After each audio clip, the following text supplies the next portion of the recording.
ಕದನ ವಿರಾಮದ ಬಳಿಕ ಹೊರಬಂದ ಪಾಕ್ ಸೇನಾ ಮುಖ್ಯಸ್ಥ.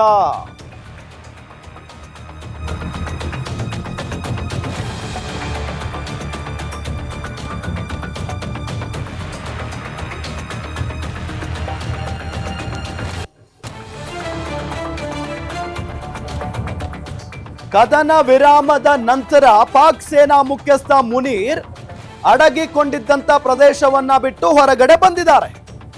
ಆದ್ರೆ ಪಾಕಿಸ್ತಾನ ಏನ್ ಹೇಳ್ಕೊಳ್ತಾ ಇದೆ ವಿಶ್ವದ ಮುಂದೆ, ನಾವೇ ಭಾರತದ ವಿರುದ್ಧ ಗೆದ್ದಿದ್ದೀವಿ ಅಂತ ಹೇಳ್ಕೊಳ್ತಾ ಇದೆ. ನಾಚಿಕೆ ಆಗ್ಬೇಕು. ಇವತ್ತು ಬಂಕರ್ನಿಂದ ಹೊರಬಂದು ಪ್ರತ್ಯಕ್ಷ ಆಗಿರೋದು ಮುನೀರ್.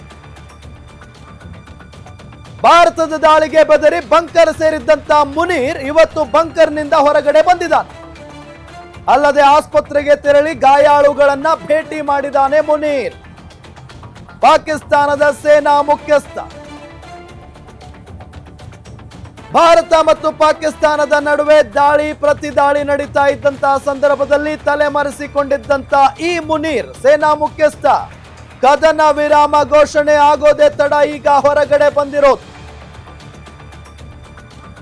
ಭಾರತದ ದಾಳಿಗೆ ಬೆದರಿ ಬಂಕರ್ ಸೇರಿದ್ದಾಯಿತು.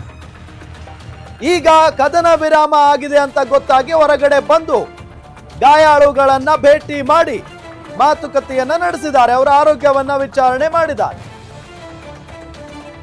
ಇನ್ನೊಂದು ಕಾಮಿಡಿ ಏನು ಅಂತ ಅಂದ್ರೆ, ಇಷ್ಟೆಲ್ಲ ಹೆದರಿ ಬಂಕರ್ ಒಳಗೆ ಅಡಗಿ ಕೂತಿದ್ದಂತ ಈತ ಅಂದ್ರೆ ಸೇನಾ ಮುಖ್ಯಸ್ಥ, ಇದೆಲ್ಲ ಗೊತ್ತಿದ್ದು ಕೂಡ ಅಲ್ಲಿನ ಪ್ರಧಾನಿ ಶಹಬಾಜ್ ಶರೀಫ್ ಹೇಳ್ತಾರೆ ನಾವೇ ಭಾರತದ ವಿರುದ್ಧ ಗೆದ್ದಿದ್ದು ಅಂತ ಹೇಳಿ.